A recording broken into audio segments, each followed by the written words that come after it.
मेरा नाम मुकेश है। मैं तांगा चलाने वाला हूँ। तांगा एक प्रकार की गाड़ी है जिसमें घोड़ा जोड़ा जाता है। वो रविवार का दिन था। शाम के 7 बजे थे और मैं अपने घर पर था, तभी वहाँ राजू आया। राजू हमारे गांव का तो नहीं था, पर उसे कुछ खेत हमारे ही गांव में थे, जिसके कारण वो यहाँ आते रहता था। राजू ने मेरे पास आकर कहा कि उसकी घास उसके खेत में कटी रखी है और उसकी घास को उसके घर तक छोड़ना था। उसका गांव हमारे गांव से लगभग 5 या 6 किलोमीटर की दूरी पर ही होगा। मैंने भी हाँ बोल दिया और यह सोचा कि रात के 11 बजे से तो पहले ही आ जाऊंगा। मैं आ भी जाता, पर घास लोड करने में काफ़ी समय लग गया था, इसीलिए मुझे राजू के गांव पहुंचने में ही 10 बज गए थे और घास टांगे से नीचे रखने में भी काफ़ी समय लग गया था। और इसी वजह से राजू मुझे बार बार अपने ही घर में रुकने को बोल रहा था, क्योंकि उसके गांव से हमारे गांव को बस एक ही रास्ता जाता है, जो डेहरा कब्रिस्तान के आगे से होकर जाता था। एक बार तो मेरा दिल भी राजू की बात मान जाने को कर रहा था, पर घर नहीं गया तो मेरे घर वाले परेशान हो जाते। मेरे पास ना कोई फ़ोन था, ना ही मेरे घर वालों के पास। मेरे घर में मेरे 2 छोटे छोटे बच्चे, मेरी बीवी और मेरे माता पिता थे। मुझे उन सब की चिंता ने आने पर मजबूर कर दिया था।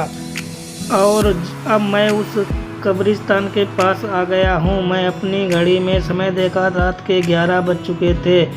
पहले तो मैंने लौट जाने को सोचा, फिर मैंने किसी तरह हिम्मत करी और आगे बढ़ा। मैं अभी कुछ ही आगे गया था, तभी मुझे ऐसा लगा कोई मेरे तांगे पर आकर बैठ गया हो। मैंने एकदम पीछे मुड़कर देखा, पर वहाँ कोई नहीं था, पर मुझे अभी भी यह लग रहा था कि कोई मेरे पीछे बैठा हो। फिर जब मैं थोड़ा और आगे बढ़ा तो मेरे टांगे में जैसे वजन बढ़ गया हो। मैं जैसे जैसे आगे बढ़ रहा था, तांगे में वजन भी बढ़ते जा रहा था। अब पीछे इतना वजन हो गया था कि मेरा तांगा आगे से थोड़ा थोड़ा उठने लगा था और मेरा घोड़ा भी अब लंगड़ा लंगड़ा कर चल रहा था। मैं अब समझ गया था कि वो इसमें आ गई है और अब शायद मैं ना बच पाऊंगा। फिर मुझे अपनी मम्मी की यह बात याद आई। उन्होंने मुझे बताया था कि यह भूत और आत्मा आग से थोड़ा डरते हैं। तभी मैंने अपने जेब में रखी बीड़ी निकाली और मैं बीड़ी पीने लगा। जैसे ही मेरी एक बीड़ी ख़त्म होती, मैं दूसरी जला लेता। ऐसा करते करते मेरे पूरी बीड़ी ख़त्म हो गई। तांगे में इतना वजन हो गया था कि तांगा बहुत धीरे धीरे चल रहा था, इसलिए मैं अभी कब्रिस्तान को आधा भी पार नहीं कर पाया था। सर्दी का समय था, इसलिए मैंने काफ़ी कपड़े पहने थे। जैसे ही मेरी बीड़ी ख़त्म हुई तो मैंने जो कंबल ओढ़ा हुआ था उसे उतारकर मैंने उसमें आग लगा दी और कंबल की आग ख़त्म होने वाली थी, तभी मैंने अपना स्वेटर निकाल कर जला दिया।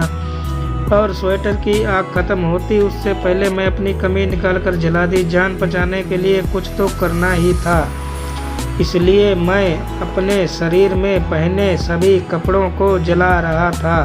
ऊपर के सभी कपड़े ख़त्म होने पर मैंने अपना पैजामा उतार कर उसमें भी आग लगा दी।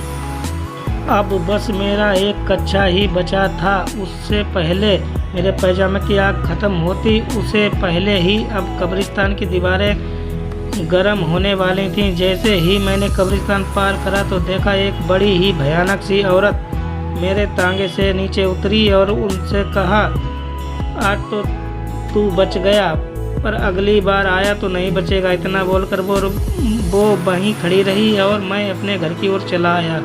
उस दिन से मैं कभी उस रास्ते से रात में नहीं जाता हूँ। नमस्कार दोस्तों, कैसी लगी ये कहानी ज़रूर बताएं। चैनल को सब्सक्राइब करें एंड कमेंट करें। धन्यवाद। आपका दिन शुभ हो, मंगलमय हो।